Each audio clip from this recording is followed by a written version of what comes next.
সবাইকে অভিনন্দন জানাচ্ছি। আর সকালের ক্লাসে এখন থেকে যে কয়টা ক্লাস বাকি আছে রেগুলার সকালেই হবে। সবাইকে অভিনন্দন জানাচ্ছি এবং খুব সুন্দরভাবে শেষ হবে।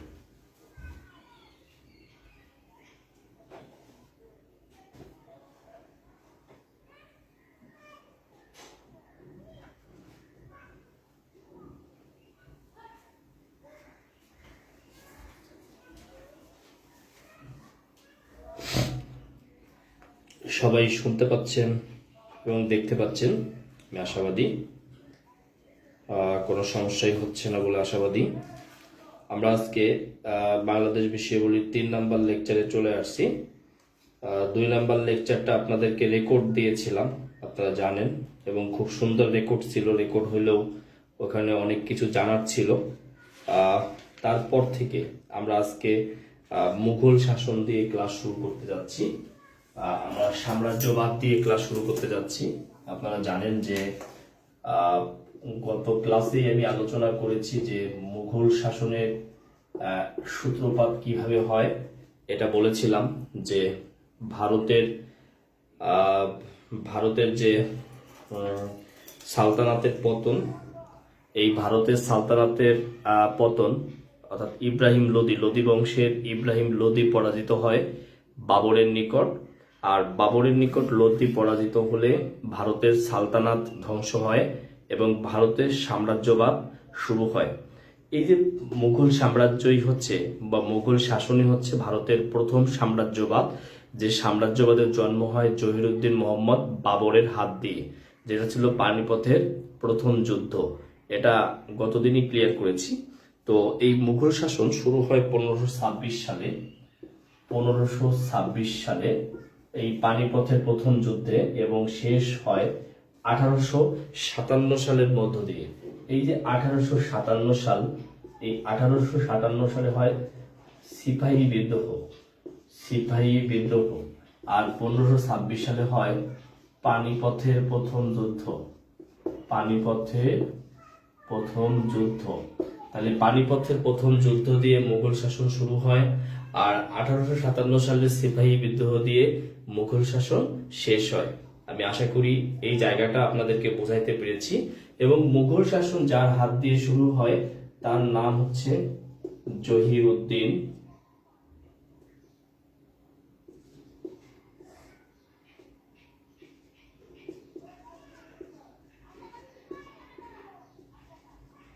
মোহাম্মদ বাবর।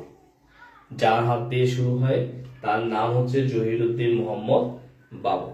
একটু খেয়াল করেন, এই যে জহিরুদ্দিন মোহাম্মদ বাবরে আমরা কি লিখব, কিভাবে মনে রাখবেন? দেখেন, বাবরের বা, এটা দিয়ে মনে রাখবেন 12 বছর বয়সে ক্ষমতায় বসেন। 12 বছর বয়সে ক্ষমতায় বসেন মুঘল সাম্রাজ্যের প্রতিষ্ঠাতা। মুঘল সাম্রাজ্যের প্রতিষ্ঠাতা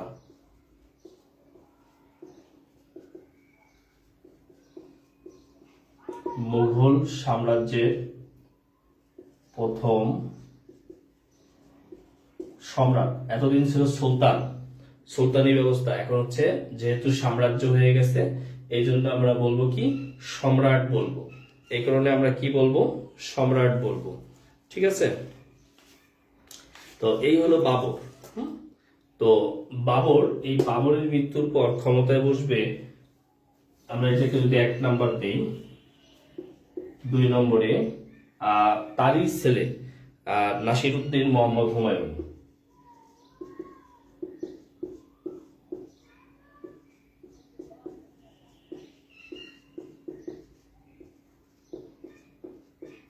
নাসিরউদ্দিন মোহাম্মদ হুমায়ুন ক্ষমতায় বসবে, তার ওই ছেলে।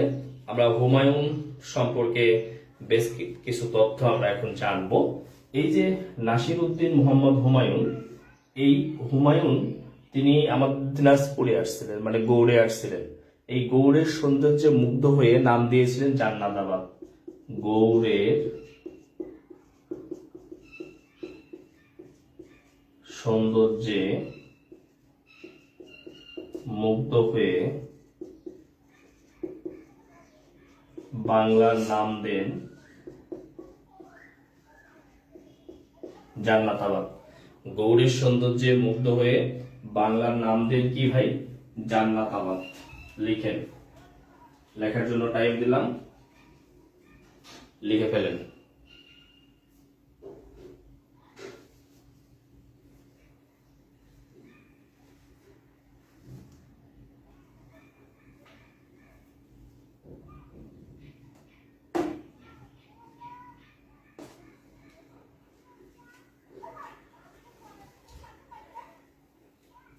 গৌরের সৌন্দর্যে মুগ্ধ হয়ে নাম দিলেন জান্নাতাবাদ। এখন এইখানে মুঘল সাম্রাজ্যের একটা ব্রেক ঘটবে, হুমায়ুন ক্ষমতা ধরে রাখতে পারবে না।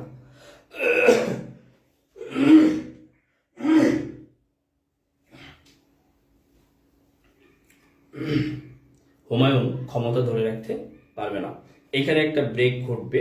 সেই ব্রেকটা কিভাবে ঘটবে সেটা আমি দেখি একটু, আমরা একটু দেখি। এই নাসিরউদ্দিন মোহাম্মদ হুমায়ুন সুর বংশের শাসক শের খানের নিকট পরাজিত হবে এবং এই যে 1526 থেকে যে 1857 মুঘল শাসক, এর মধ্যে 1540 থেকে 1555 সাল পর্যন্ত থাকবে সুর শাসক। এই 15 বছর সুর শাসনের অধীনে চলে যাবে হুমায়ুনের কারণে, কারণ হুমায়ুন এখানে পরাজিত হবে শের শাহের নিকট 1539 সালে পরাজিত হবে, 1538 সালে 1539 সালে পরাজিত হবে, 1540 সালে পরাজিত হবে, দুইটা যুদ্ধে পরাজিত হবে। দুইটা যুদ্ধে পরাজিত হলে এখানে প্রতিষ্ঠিত হয়ে যাবে সুর শাসন। এবং আমি এই জায়গাটা একটু ক্লিয়ার করি, 1540 থেকে 1555 কি থাকবে? সুরশাসন। সুরশাসন 1540 থেকে 1555 থাকবে সুরশাসন। এই যে সুরশাসন আবার হুমায়ুন ক্ষমতা ফিরে পাবে 1555 সালে গিয়ে, অর্থাৎ মুঘল সাম্রাজ্য পুনঃপ্রতিষ্ঠিত হবে 1555, কারণ সুর বংশ এখানে শেষ হবে। কিন্তু এই নাসিরউদ্দিন হুমায়ুন তিনি 1555 সালে আবার ক্ষমতায় আসলেও দিন পানাহ দুর্গের সিঁড়ি থেকে পড়ে মারা যাবেন, অর্থাৎ হুমায়ুনের ক্ষমতায় থাকবেন না। তাহলে হুমায়ুন আমরা আর একটা লাইন যোগ করি, 1556 সালে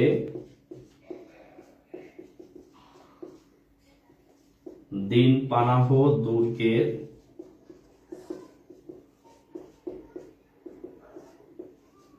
সিঁড়ি থেকে পড়ে পরবর্তীতে মারা যাবেন।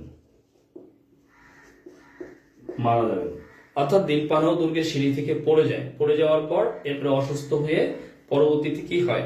এই হুমায়ুন মারা যায়। 1556 সালেই মারা যায়, বাট সাথে সাথেই মারা যায় না, অর্থাৎ সিঁড়ি থেকে পড়ে সাথে সাথেই মারা যায় না। ঠিক আছে, তাহলে হুমায়ুন শেষ হলো। আমরা ব্রেকটা কিন্তু বললাম যে হুমায়ুন পরাজিত হয়েছে, এরপরে ক্ষমতায় আছে সুররা, সুর শাসন। এই সুর শাসন প্রতিষ্ঠাতা হচ্ছে শের খান বা শের শাহ। দেখেন, শের খান বা শের শাহ, এই শের শাহ ছিলেন আফগানিস্তানের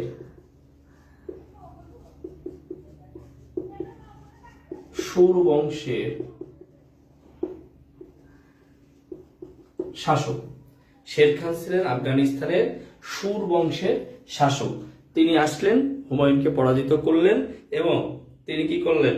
তিনি শাসন করা শুরু করলেন। এখন তিনি যা যা করেন, তিনি কবুলিয়ত ও পাট্টা ব্যবস্থার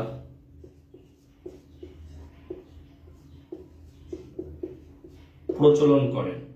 তিনি কবুলিয়ত ও পাট্টা ব্যবস্থার প্রচলন করেন। এটা একটু বোঝাই দিই, কবুলিয়ত ও পাট্টা ব্যবস্থার কি মানে।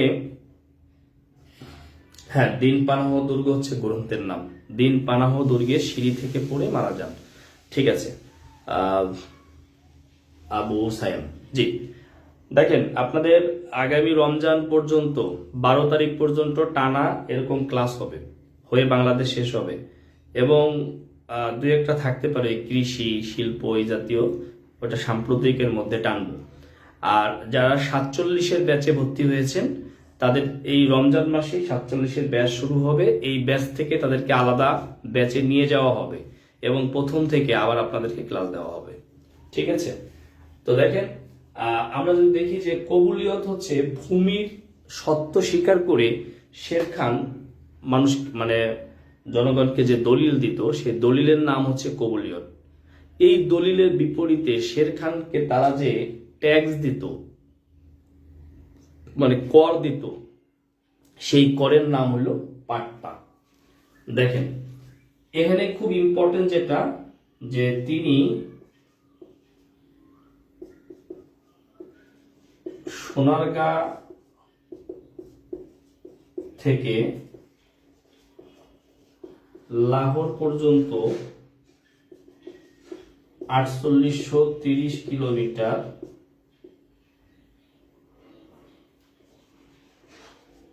রাস্তা নির্মাণ করেন।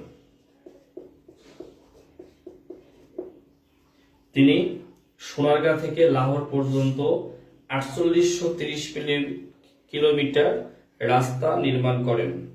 এই রাস্তার নাম কি? এখন এই রাস্তার নাম কি আপনাদেরকে যদি প্রশ্ন করি, আপনারা উত্তর দিয়ে দেবেন গ্র্যান্ড ট্রাঙ্ক রোড। আমি জানি, কিন্তু আজকে নতুন করে জানেন আমার কাছ থেকে এই রাস্তার নাম কি। এই রাস্তার নাম হলো সড়ক-ই-আজম। নতুন কথা শুনলেন যে স্যার নতুন কথা শুনলাম? না, এই রাস্তার নাম সড়ক-ই-আজম। ইংরেজরা এটার নামকরণ করে grand trunk road. Grand trunk road, এই সড়ক-ই-আজমের নামকরণ করে ইংরেজরা grand trunk road. Grand trunk road 4830 কিলোমিটারের এই রাস্তার নাম ইংরেজরা করে গ্র্যান্ড ট্রাঙ্ক রোড। ওকে, আপনি যেটা জানেন সেটাও ঠিক, আমারটাও ঠিক, কিন্তু একটু সুন্দর করে জানতে হবে। এরপরে লেখেন, তিনি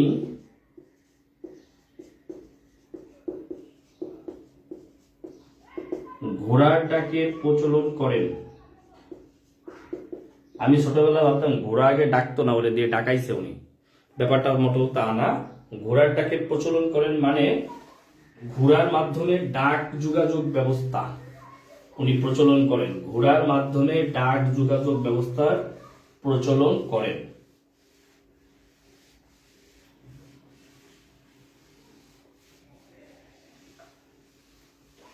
আবার তাহলে হুমায়ুন ক্ষমতা ফিরে পাবে।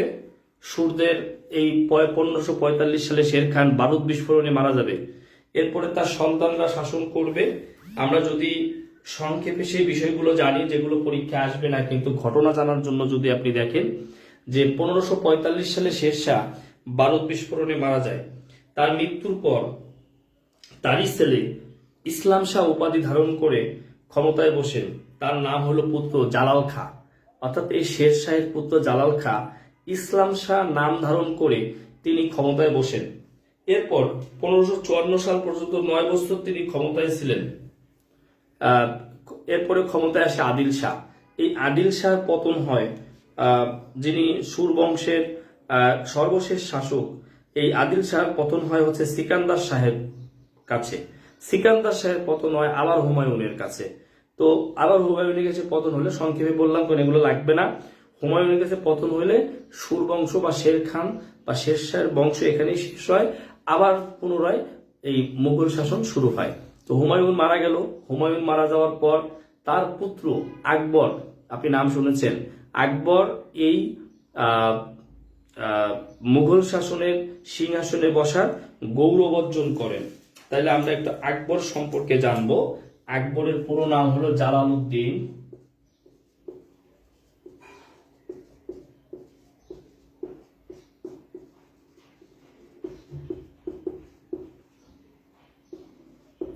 মোহাম্মদ আকবর। আকবরের পুরো নাম হলো জালালউদ্দিন মোহাম্মদ আকবর। রিকোয়েস্ট করছি NTRCA। আচ্ছা, NTRCA সাজেশন করেন, দিয়ে দিব, সমস্যা নেই, ঠিক আছে। যা পড়ছেন এই সাজেশন, আসলে সাজেশন হলো একটা আই ওয়াশ, কিছুই না সাজেশন, যা পড়ছেন এটাই সাজেশন। কেউ জানে যে কোনটা আসবে? জালালউদ্দিন মোহাম্মদ আকবর, সবাই লিখেন। 13 বছর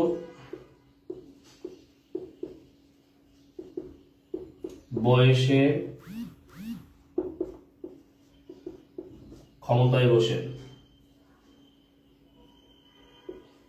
তাকে বলা হয় আকবর দা গ্রেট। সব ধর্মের জিস্ট নিয়ে তিনি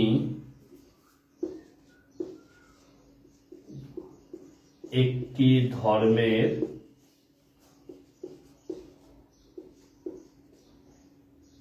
প্রবর্তন করেন।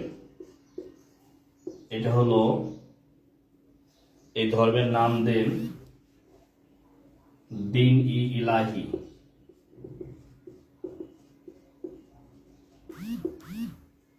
এটা একেশ্বরবাদী ধর্ম।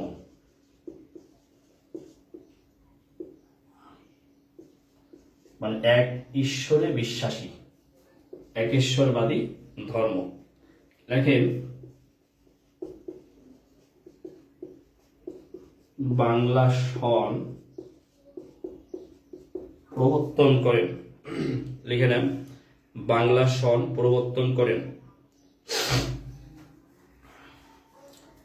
এই বাংলা সন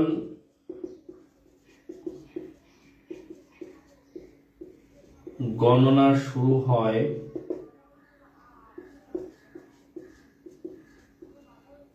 1556 সাল থেকে। যদি বলা হয় বাংলা সাল গণনা শুরু হয় কবে, তাহলে 1556 সাল থেকে। যদি প্রবর্তন করেন কবে এটা বলে, তাহলে 1581 সনে। প্রবর্তন হয় 1581 সনে, আর গণনা শুরু হয় 1556 সালে। লেখেন,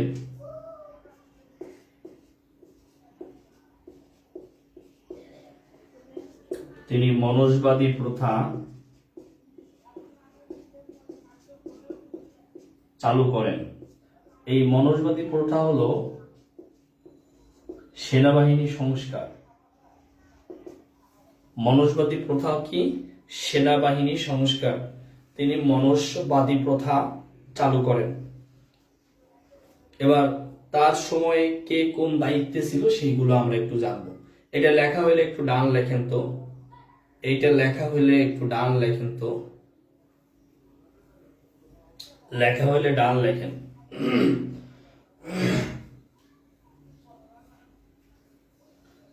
লেখা হইলে ডান লিখবেন একটু।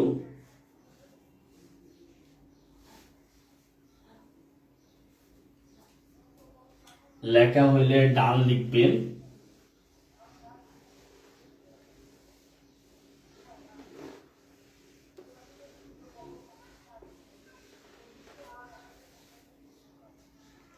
ওকে, লেখেন, তার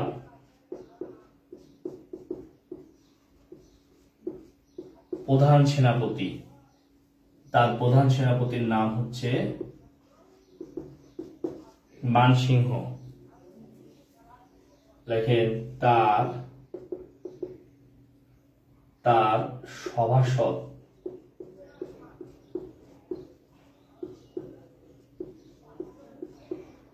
আবুল ফজল। লেখেন, গ্রন্থ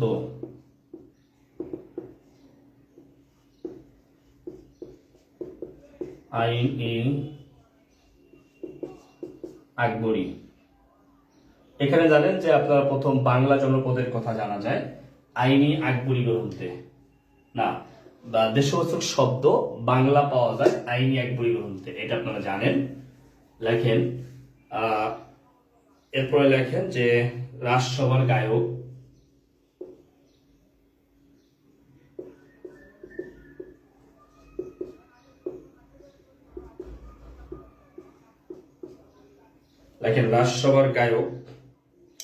তানসেন, তাকে বলা হয় বুলবুল ই হিন্দ, তাকে বলা হয় বুলবুলি হিন্দ, রাজসভার গায়ক। লেখেন রাজসভার কৌতুকার, রাজসভার কৌতুকার বীরবল, রাজসভার কৌতুকার বীরবল। বীরবল, মোটামুটি এই তথ্যগুলো জানতে হবে আমাদেরকে। এই নামগুলো বিভিন্ন পরীক্ষায় বিভিন্ন সময় আসে। বাংলায় মুঘল শাসন শুরু করেন আকবর, প্রতিষ্ঠা করেন জাহাঙ্গীর। এই দুটো কথা লিখে রাখেন। বাংলায় মুঘল শাসন শুরু করেন আকবর, প্রতিষ্ঠা করেন জাহাঙ্গীর। সবাই লেখেন, বাংলায় মুঘল শাসন শুরু করেন আকবর, প্রতিষ্ঠা করেন জাহাঙ্গীর। প্রতিষ্ঠা করেন জাহাঙ্গীর। মুঘল শাসন শুরু করেন আকবর, প্রতিষ্ঠা করেন জাহাঙ্গীর। আমরা 4 নম্বরে চলে যাই। সেলিম নূর উদ্দিন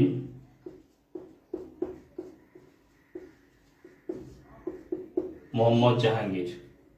সেলিম নূর উদ্দিন মোহাম্মদ জাহাঙ্গীর। কি লিখব?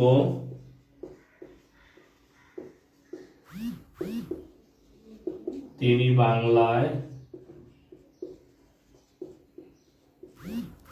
মুঘল শাসন প্রতিষ্ঠা করেন। দেশের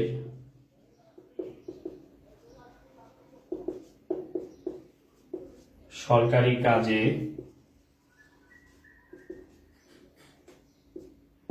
ফার্সি ভাষা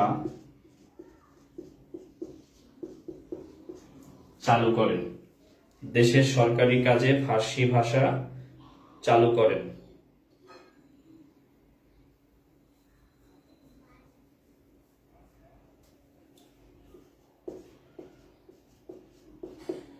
নিজের নামে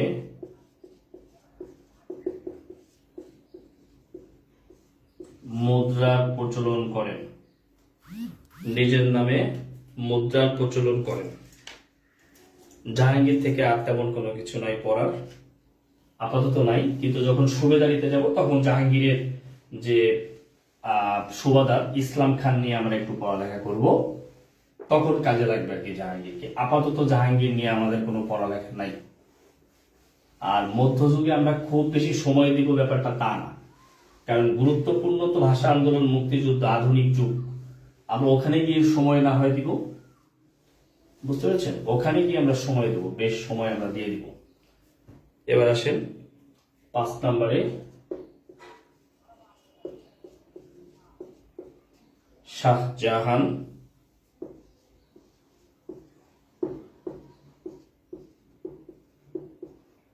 ওরফে খুররম, অর্থাৎ তার এক নাম হচ্ছে শাহজাহান আর এক নাম হচ্ছে খুররম।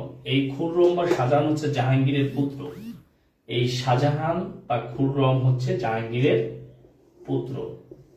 তার থেকে আমরা কি তথ্যগুলো পড়বো? আমরা জানি যে তিনি ছিলেন হচ্ছে এই যে ভারতের আগ্রার তাজমহল,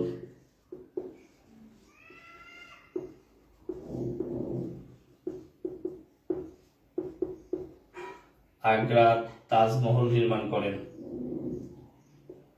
আগ্রার তাজমহল নির্মাণ করেন শাহজাহান। তাকে বলা হয় প্রিন্স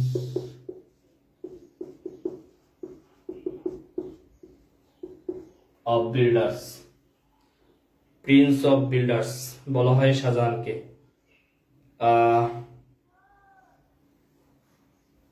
লেখেন তার ময়ূর সিংহাসন ছিল যেটা পারস্য সম্রাট নাদির শাহ এটি চুরি করে নিয়ে যান। লেখেন তার ময়ূর সিংহাসন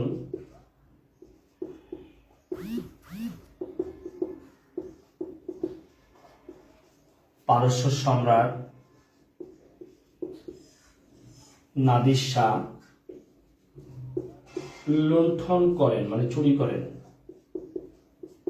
লুণ্ঠন করেন।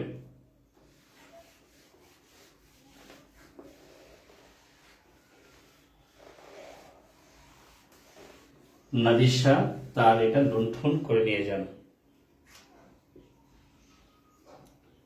লেখেন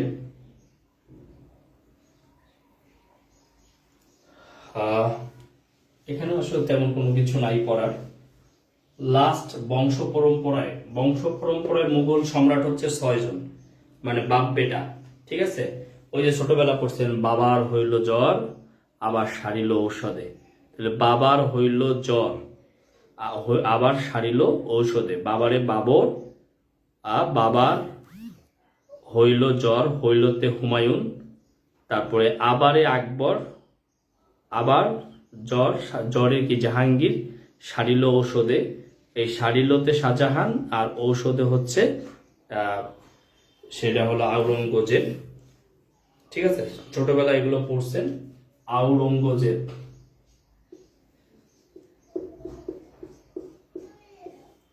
আওরঙ্গজেব হচ্ছে তাকে বলা হয় অতিশয়, আচ্ছা অতিশয় দরকার নাই, লেখেন তাকে বলা হয় জিন্দা পীর,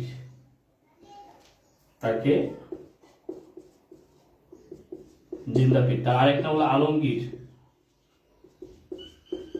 আলমগীর তাকে বলা হয়তো জিন্দা পীর, আলমগীরকে বলা হয়তো জিন্দা পীর। সে খুবই ধার্মিক ছিলেন। তিনি হিন্দুদের উপর জিজিয়া কর চালু করেন, জিজিয়া কর পুনরায় চালু করেন। আকবর যেটা বন্ধ করছিল পুনরায় চালু করেন। এটা হলো একটা বেসামরিক কর, মানে হিন্দুরা তীর্থস্থলে যাইতে হলে কর দিতে হবে। হ্যাঁ, এরকম একটা বেসামরিক কর চালু করেছিলেন। ওকে, আওরঙ্গজেব তেমন কিছু পড়ার নাই।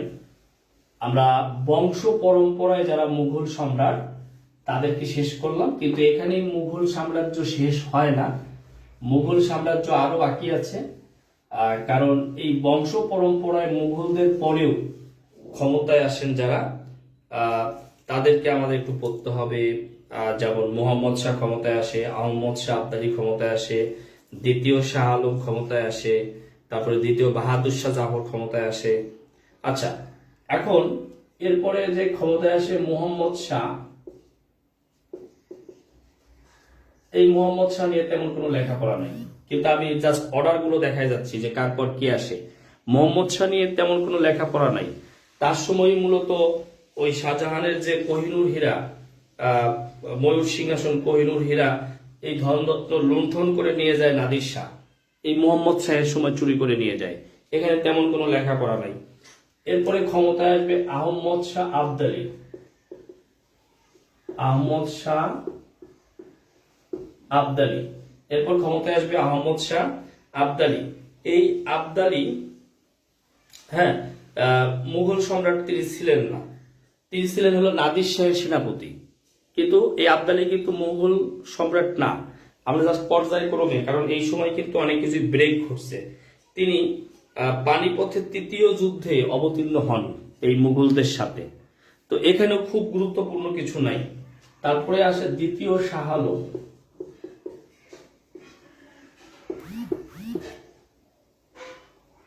দ্বিতীয় শাহ আলম এই কিন্তু মুঘল সম্রাট না, আমি আগেই বলে দিচ্ছি, বাট মাঝখানে সে একটা কর্তৃত্ব স্থাপন করে। অর্থাৎ সে পানিপথের ৩য় যুদ্ধে, আপনারা আহমদ শাহ আবদালির নাম শুনেছেন যারা ওই পানিপথের ৩য় যুদ্ধ যারা পড়েছেন। দ্বিতীয় শাহ আলম আসে। এই দ্বিতীয় শাহ আলম হচ্ছে তার সময়, মানে এখানে একটা তথ্য লিখে রাখি, তার সময়ে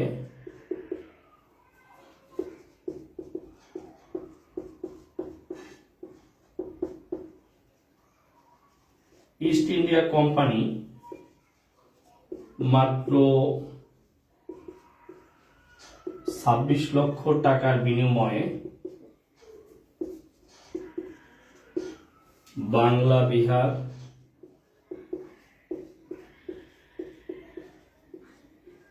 উড়িষ্যার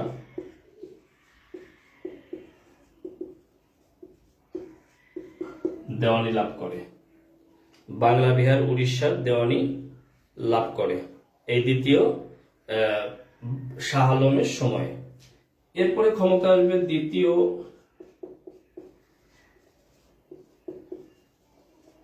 বাহাদুর শাহ জাফর।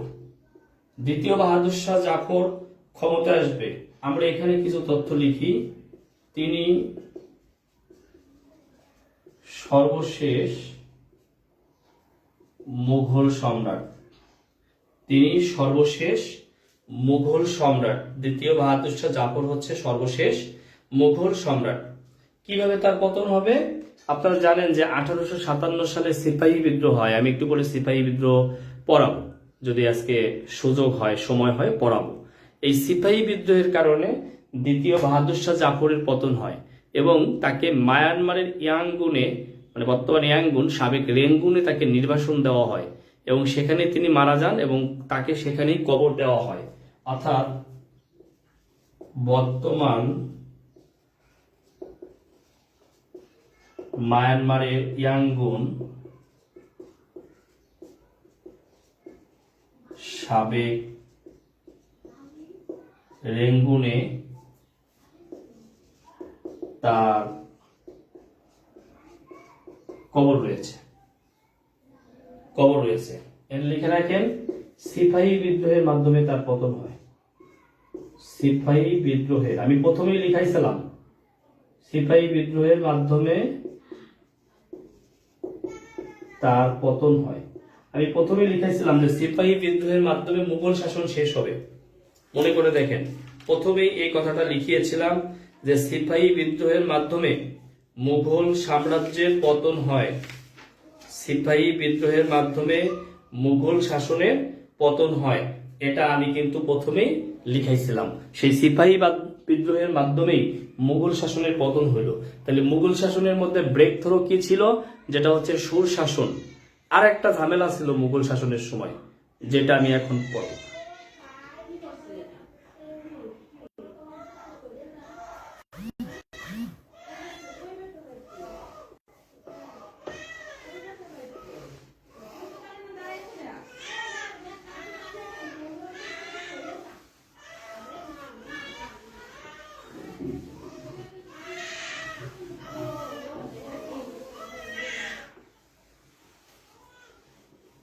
দেখেন,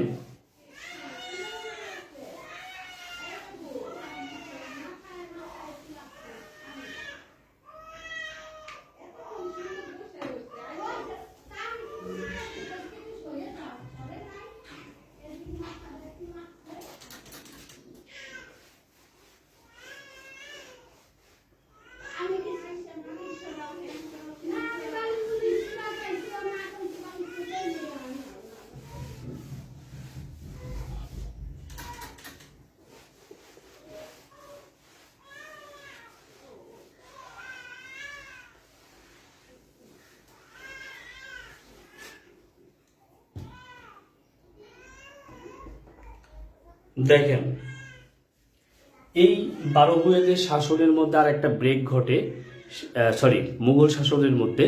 সেটা হচ্ছে আমাদের বাংলার ভাটি অঞ্চলের যারা শাসক ছিল, স্থানীয় শাসক, তারা এই 12 ভূঁইয়াদের শাসন মানতেন না। এই 12 ভূঁইয়াদের শাসন না মানার কারণে যেটা ঘটেছিল সেটা হচ্ছে এই 12 ভূঁইয়াদের শাসন না মানার কারণে যেটা ঘটেছিল সেটা হচ্ছে যে এখান থেকে তারা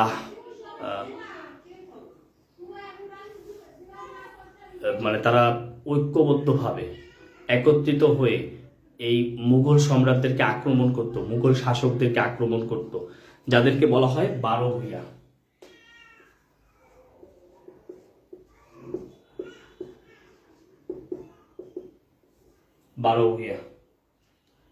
তো 12 ভূঁইয়া থেকে আমরা তেমন কোনো তথ্য পড়ব না, প্রথমেই আমরা জেনে নিব যে সংখ্যাবাচক 12, এই 12 হলো প্রসিদ্ধ ভূঁইয়া যাদের খুব নাম কাম ছিল, কিন্তু প্রকৃত পক্ষে ভূঁইয়া ছিল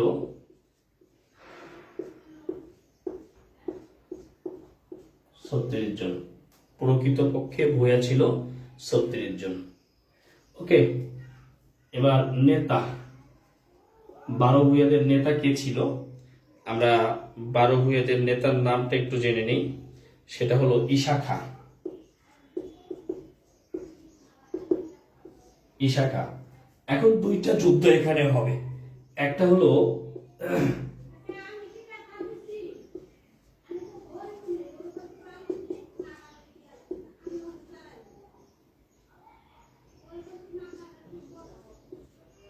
ঈশা খাঁ ও মানসিংহের মধ্যে সংঘর্ষ।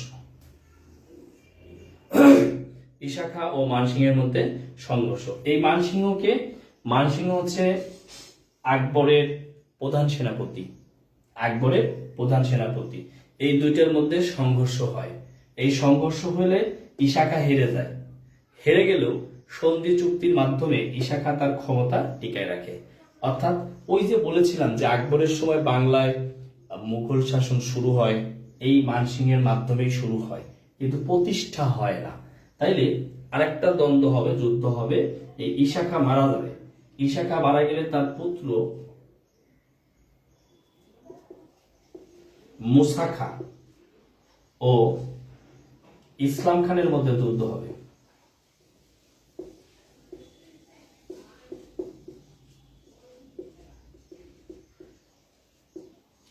মুসা খাঁ ও ইসলাম খানের মধ্যে।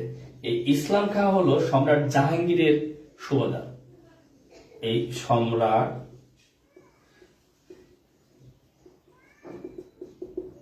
জাহাঙ্গীরের সুবাদার। এই ইসলাম খান নিকট মুসা খাঁ পরাজিত হবে, নিহত হবে। এই এর মধ্য দিয়ে অর্থাৎ ইসলাম খানের হাতেই 12 ভূঁইয়াদের পতন হবে, অর্থাৎ 12 ভূঁইয়া শেষ। এখন যেটা হবে বাংলায়, সেটা হলো বাংলায় সুবাদারি শাসন প্রতিষ্ঠা হবে, মানে বাংলায় মুঘল শাসন প্রতিষ্ঠা হবে। এই মুঘল শাসন প্রতিষ্ঠা করবে সম্রাট জাহাঙ্গীর, মানে ইসলাম খানের মাধ্যমে।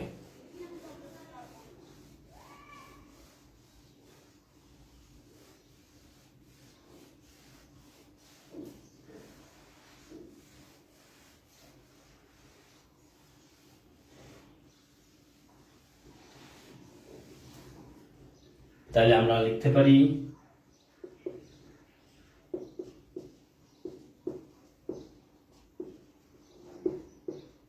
বাংলায় মুঘল শাসন। বাংলায় মুঘল শাসন হলো দুইটা পর্বে বিভক্ত। একটা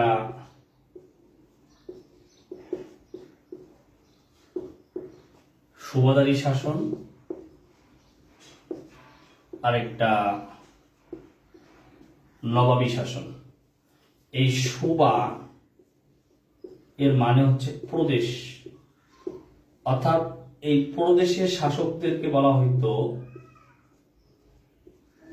সুবাদার। প্রদেশের শাসকদেরকে বলা হইতো সুবাদার। তাইলে এর মধ্যে আমরা দেখলাম যে ইসলাম খানের হাত ধরে এই সুবাদারি প্রতিষ্ঠা হইল। তাহলে তিনি সম্রাট জাহাঙ্গীরের সুবাদার। তিনি সম্রাট জাহাঙ্গীরের সুবাদার। লেখেন, তিনি সর্বপ্রথম 10 সালে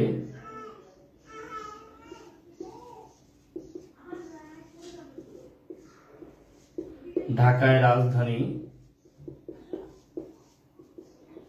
নিয়ে আসেন।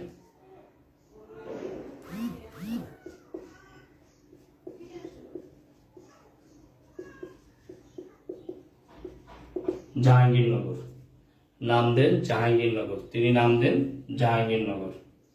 তিনি, এটা ইম্পর্টেন্ট, হ্যাঁ, এগুলো ইম্পর্টেন্ট।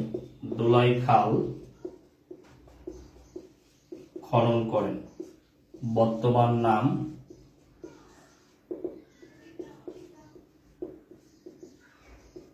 বুড়িগঙ্গা নদী। বর্তমান নাম হচ্ছে বুড়িগঙ্গা নদী।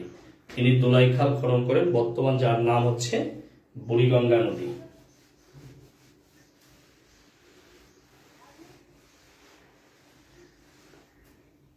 ইসলাম খানের পরে আরো অনেকেই সুবাদার হবে, আমরা সবাইকে পড়বো না। আমরা শাহ সুজাকে পড়ব। শাহ সুজা। শাহ সুজা হচ্ছে শাহজাহানের দ্বিতীয় পুত্র।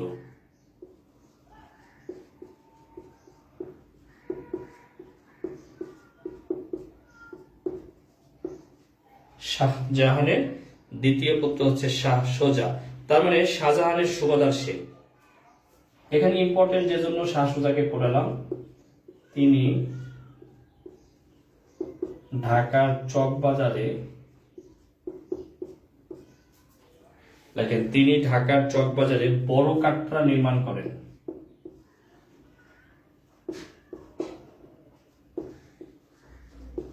বড় কাটরা নির্মাণ করেন। একটু পরে পড়াবো ছোট কাটরা। হ্যাঁ, এই যে বড় কাটরা যেমন, ছোট কাটরা আবার নির্মাণ কে করে? শায়েস্তা খান, সেটা পরে পড়াবো। তাহলে এটা গেল শাহ সুজা।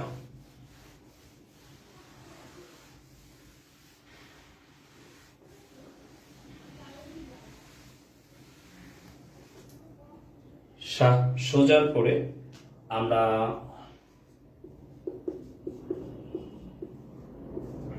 মীর জুমলাকে পড়ব। মীর জুমলা থেকে একটা লাইনই পরীক্ষায় বারবার আসে, আমরা পড়ব। প্রথমত সম্রাট, এমনি জানবো কে সে।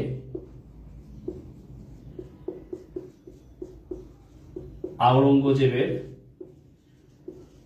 সুবাদার। দেখব তিনি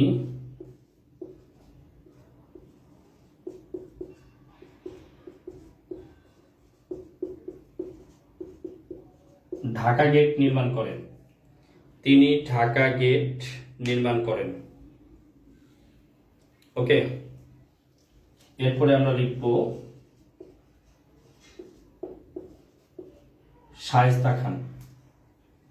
শায়েস্তা খান হচ্ছে শায়েস্তা খান বেশ কিছু কাজ করে যেগুলো আমাদের জন্য খুব ইম্পর্টেন্ট। শায়েস্তা খান সম্পর্কে আমরা একটু উপরেই লিখি।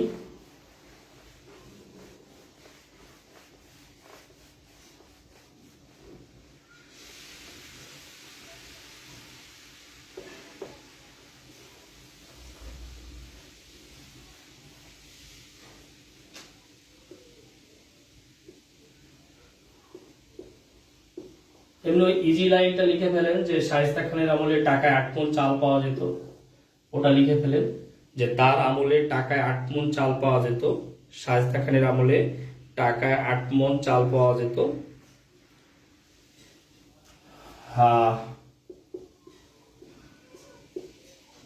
চট্টগ্রাম থেকে লেখেন, চট্টগ্রাম থেকে পর্তুগিজ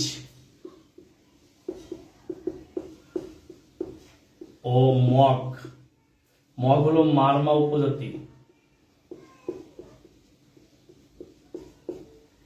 জলদস্যুদেরকে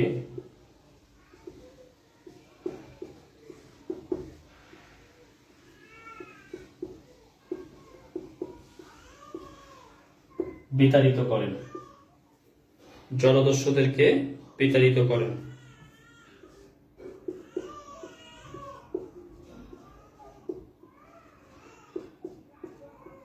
চট্টগ্রামের নাম দেন ইসলামাবাদ। ইসলামাবাদ। এরপর লিখবেন লালবাগ কেল্লা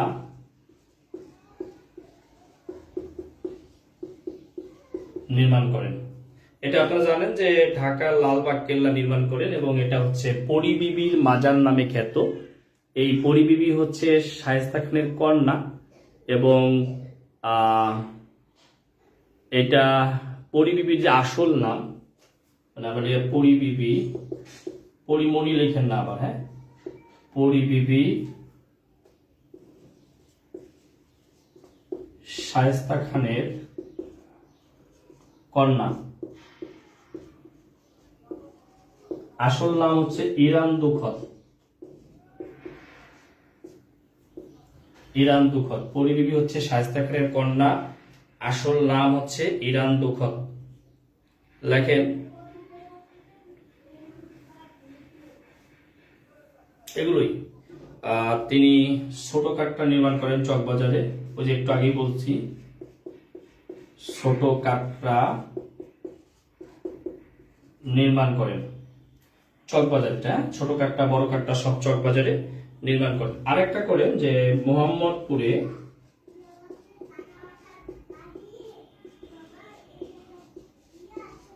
সাত মসজিদ নির্মাণ করেন। মোহাম্মদপুরে সাত মসজিদ নির্মাণ করেন।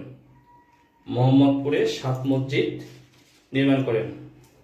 ওকে, মোহাম্মদপুরে সাত মসজিদ নির্মাণ করেন। আর নিবন্ধনের যাদের সাজেশন লাগবে, শীট লাগবে, পিডিএফ, আমার সাথে যোগাযোগ করে আমি দিয়ে দিব। হ্যাঁ, আজকে দিনের মধ্যে যোগাযোগ করেন, আমি কম্পিউটারের সামনেই থাকবো, দিয়ে দিব।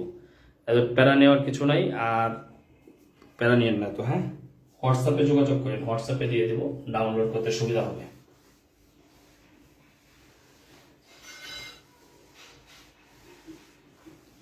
তো এই হলো সুবাদারি শাসন।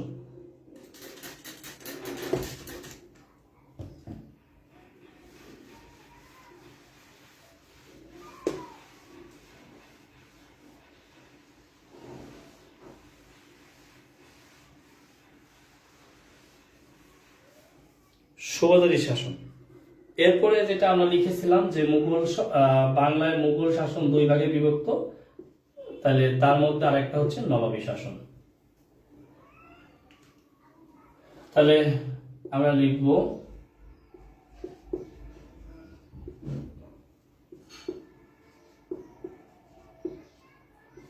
মুর্শিদ কুলি খান, তিনি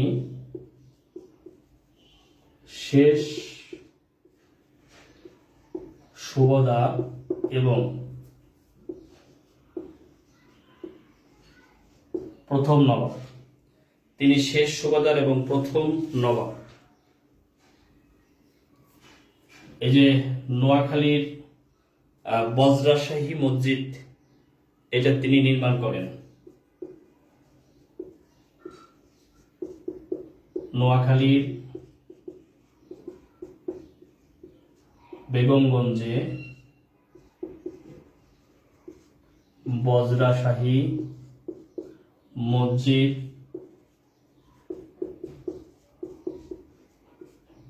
নির্মাণ করেন।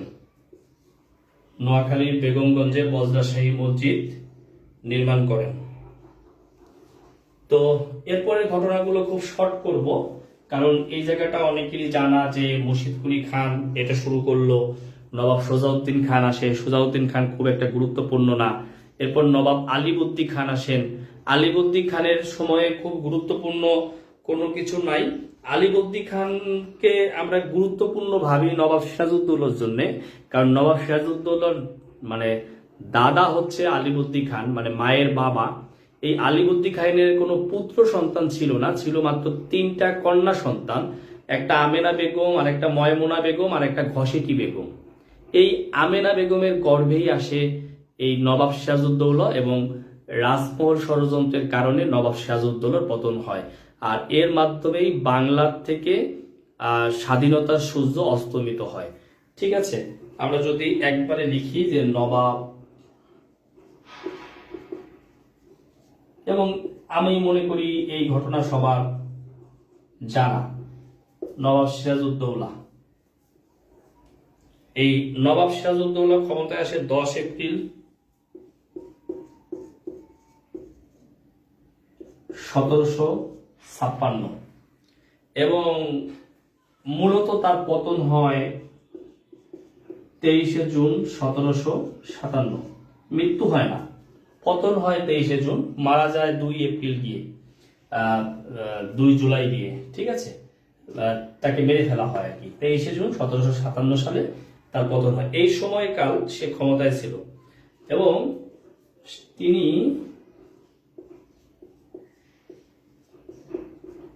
23 বছর বয়সে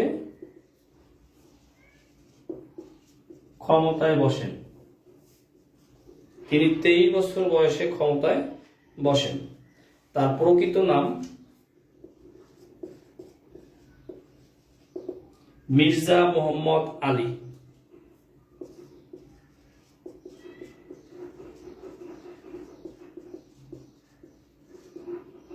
মির্জা মোহাম্মদ আলী। তার পিতার নাম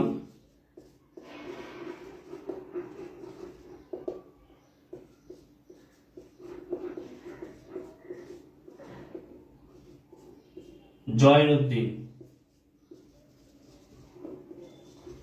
মাতার নাম আমেনা বেগম। পিতার নাম জয়নুদ্দিন এবং মাতার নাম হচ্ছে আমেনা বেগম। এরপরে অ্যাজ ইউজুয়াল তথ্য, আমরা নবাবের পতন কিভাবে হয়, পলাশীর যুদ্ধের মাধ্যমে হয়। পলাশীর যুদ্ধ কবে হয়? 1757 সালে 23শে জুন হয় পলাশীর যুদ্ধ।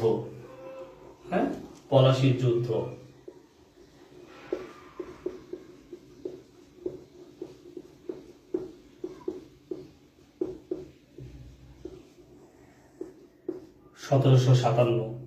পলাশীর যুদ্ধ হচ্ছে 23শে জুন 1757।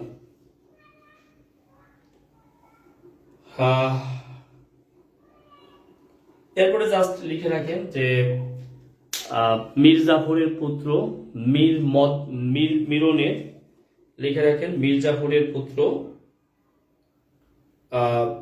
মিরনের নির্দেশে, মীর জাফরের পুত্র মিরনের নির্দেশে মোহাম্মদী বেগ তাকে হত্যা করে। মীর জাফরের পুত্র মিরনের নেতৃত্বে মোহাম্মদী বেগ তাকে হত্যা করে। মোহাম্মদী বেগ তাকে হত্যা করে। মিরনের মানে মীর জাফরের পুত্র মিরনের নেতৃত্বে মোহাম্মদী বেগ তাকে হত্যা করে। ওকে, লিখছেন? সবাই লিখছেন?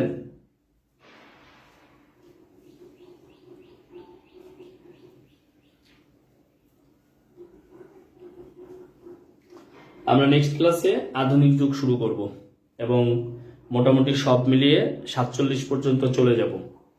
আর তারপরে ক্লাসে আমরা ভাষা আন্দোলন থেকে শুরু করে 70-এর নির্বাচন পর্যন্ত করব। অর্থাৎ আর 4টা ক্লাস হলে মুক্তিযুদ্ধ পর্যন্ত শেষ হয়ে যাবে। কি বলেন? সবাই রাজি? সবাই কি রাজি না আরো পড়াবো আজকে?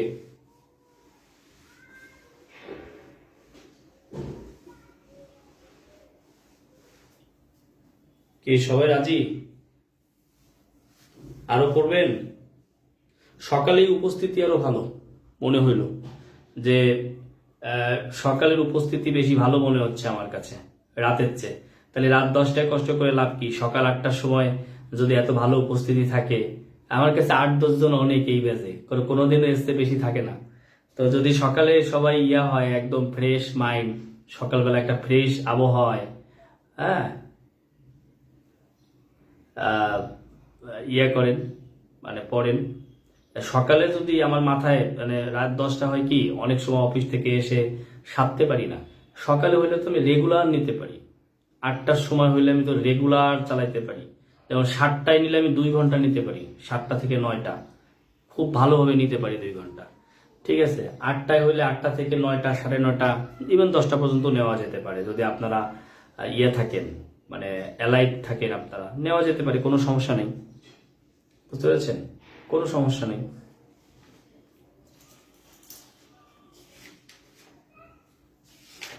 আচ্ছা, আরেকটু পড়ান। একজন বলছে আরেকটু পড়ান, আরেকটু পড়াই দিচ্ছি। লেখেন বাংলার বিদ্রোহ, সবাই লেখেন বাংলার বিভিন্ন বিদ্রোহ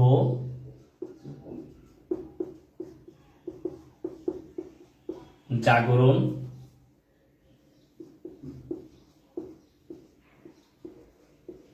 আন্দোলন, বাংলার বিভিন্ন বিদ্রোহ, আন্দোলন, জাগরণ, বিদ্রোহ, জাগরণ, আন্দোলন। প্রথমেই লেখেন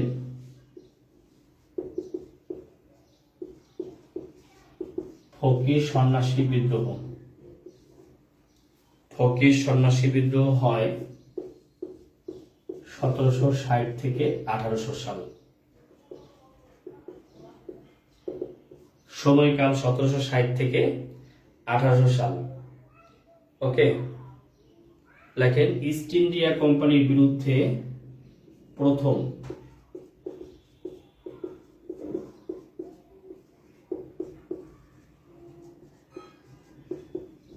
কোম্পানির বিরুদ্ধে প্রথম আন্দোলন। ইস্ট ইন্ডিয়া কোম্পানির বিরুদ্ধে প্রথম আন্দোলন।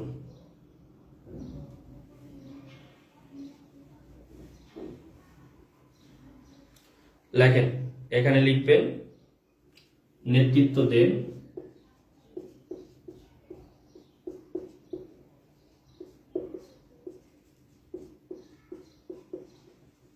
মজনু শাহ। নেতৃত্ব দেন মজনু শাহ। লেখেন নেতৃত্ব দেন মজনু শাহ। তবে সাথে ছিলেন ভবানী পাঠক। ভবানী পাঠক মানে মজনু শাহ, ভবানী পাঠক। তো ফকির সন্ন্যাসী বিদ্রোহ এই পর্যন্ত পড়লেই হবে। এরপরে লিখবেন চাকমা বিদ্রোহ। লেখেন 1777 থেকে 1787 চট্টগ্রামে এটা ঘটে।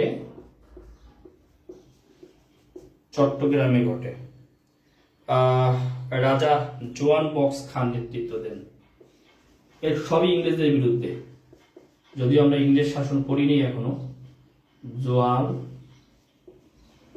বক্স খান নেতৃত্ব দেন।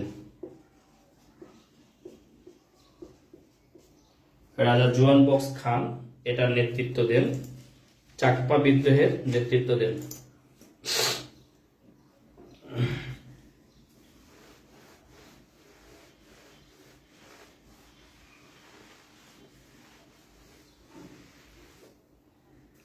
লেখেন তিতুমিরের আন্দোলন।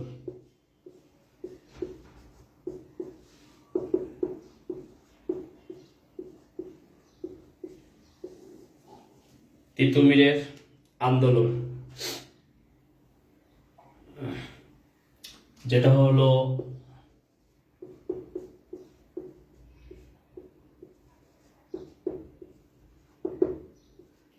নারকেল মারিয়ার যুদ্ধ। এটা ছোটবেলা থেকে আপনারা পড়ে আসতেছেন। সাল 1831। প্রধান সেনাপতি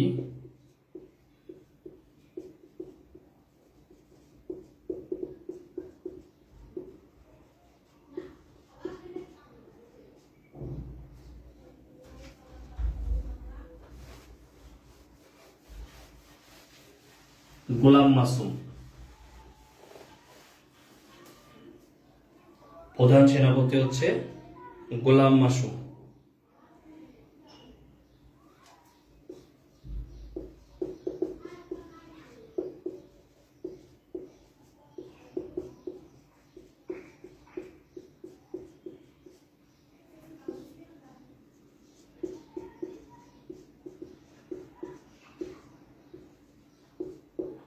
কর্নেল স্টুয়ার্ট হচ্ছে ইংরেজ বাহিনীর নেতৃত্ব দেন।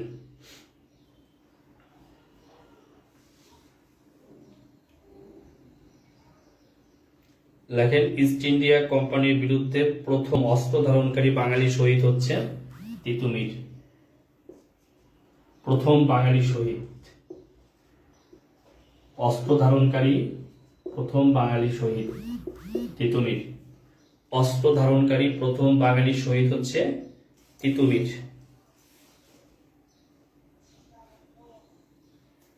এরপরে নীল বিদ্রোহের শুধু সময়কালটা লিখে রাখেন। নীল বিদ্রোহ কবে থেকে কবে পর্যন্ত হয়? এটা 1859 থেকে 1860 পর্যন্ত নীল বিদ্রোহ হয়।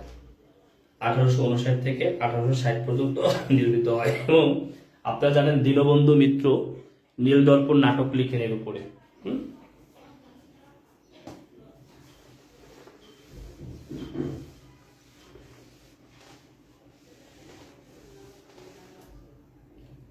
এরপরে লেখেন ফরায়েজি আন্দোলন। ফরায়েজি মানে ফরজ, ইসলামে যা ফরজ তা মানতে হবে, এই আন্দোলন ফরায়েজি আন্দোলন। ফরায়েজি আন্দোলনের সূত্রপাত ঘটান বা শুরু করেন হাজী শরীয়ত উল্লাহ। হাজী শরীয়ত উল্লাহ হচ্ছে ফরায়েজি আন্দোলনের নেতৃত্ব দেন। তার মৃত্যুর পর এই আন্দোলনের নেতৃত্ব দেন দুদু মিয়া। এই আন্দোলনের নেতৃত্ব দেন হচ্ছে দুদু মিয়া। ফরায়েজি আন্দোলনের নেতৃত্ব দেন হচ্ছে দুদু মিয়া। ফরায়েজি আন্দোলনের নেতৃত্ব দেন দুদু মিয়া। তো দুদু মিয়ার বিখ্যাত উক্তি, জমি থেকে খাজনা আদায় ইসলামের আইনের পরিপন্থী। লিখে রাখেন, দুদু মিয়ার বিখ্যাত উক্তি, জমি থেকে খাজনা আদায় ইসলামের আইনের পরিপন্থী। জমি থেকে খাজনা আদায় ইসলামের আইনের পরিপন্থী। দুদু মিয়ার বিখ্যাত উক্তি পরিপন্থী।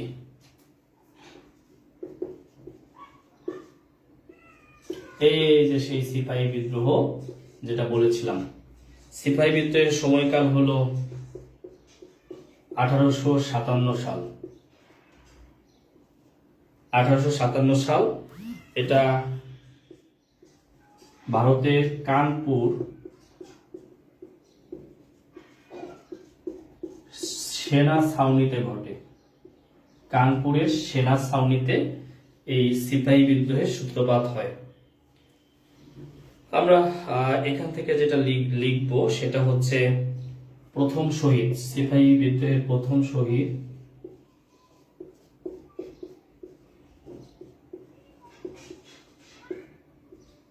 মঙ্গল পান্ডে। প্রথম শহীদ হচ্ছে মঙ্গল পান্ডে।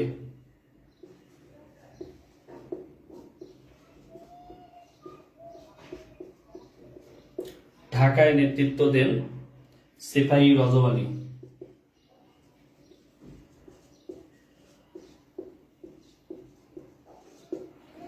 ঢাকায় নেতৃত্ব দেন সিপাহী রজব আলী। প্রধান সেনাপতি ছিলেন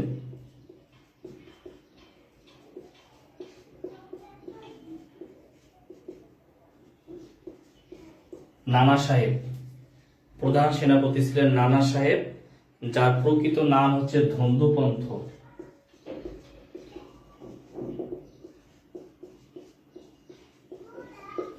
এত ধৈর্য কম আপনাদের, আমি খালি বলছি শেষ করব কিনা, আর এর মধ্যে 4 জন বেরোয় গেছে। এত কম হইলে আমার একটা এভরিওয়ান মারি, বুঝুক যে আসি। দেখেন, নানা সাহেব বা ধন্দু পন্থ। লেখেন শ্রেষ্ঠ সিপাহী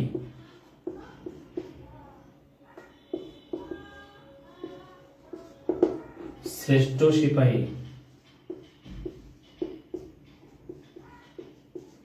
তাতিয়া টোপি। শ্রেষ্ঠ সিপাহী হচ্ছে তাতিয়া টোপি। লেখেন, এই বিদ্রোহের মাধ্যমে দ্বিতীয় বাহাদুর শাহের পতন হয়। আপনাদের এটা লিখাইছি আমি, মানে মুঘল শাসনের অবসান ঘটে। মানে ফলাফল কি হয় আমরা একটু দেখি। সিপাহী বিদ্রোহের ফলাফল,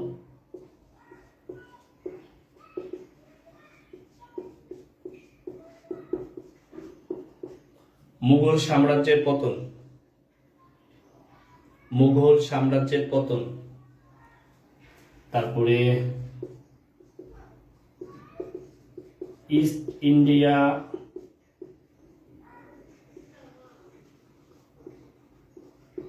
কোম্পানির অবসান।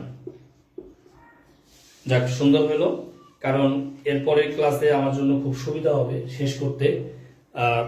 এই ইয়েগুলো পড়ায় দিলে আমার একদম ব্রিটিশ শাসন, মানে ইউরোপীয় বণিকদের আগমনের ইতিহাস এবং ব্রিটিশ শাসন শেষ করে আমরা 1947 পর্যন্ত যেতে পারবো পরের ক্লাসে। পরের ক্লাস মানে আমি আগামীকালকে যদি আপনারা রাজি থাকেন তাহলে 7টাই দিব। 7টা থেকে 9টা যদি 2 ঘন্টা নেই, 47 সাল পর্যন্ত খুব সুন্দর করে হয়ে যাবে। ঠিক আছে, বিষয়টা হচ্ছে পরবর্তীতে রেকর্ড দেখা লং টাইম। 1 ঘন্টা ক্লাস নিলে হয় কি, এটা রেকর্ড দেখতে সুবিধা হয়। 2 ঘন্টা ক্লাস নিলে এটা রেকর্ড দেখাটা খুব একটা কঠিন কাজ হয়ে পড়ে।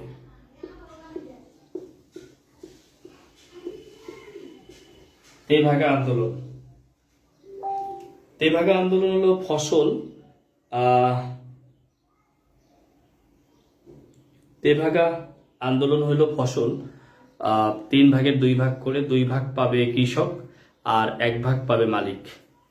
এখানে মানে এখানে কোনো কিছু না, এখানে জাস্ট হচ্ছে এটা হয় 1946 থেকে 47 সাল পর্যন্ত। এখানে তেভাগা আন্দোলনের নেতৃত্ব দেন ইলা মিত্র নেতৃত্ব দেন। দেখেন শেষ, এখন শেষ আমাদের বিদ্রোহ আন্দোলন, এগুলো সব শেষ, ক্লাসও শেষ। আজকে এই পর্যন্ত, আগামীকালকে দেখা হবে।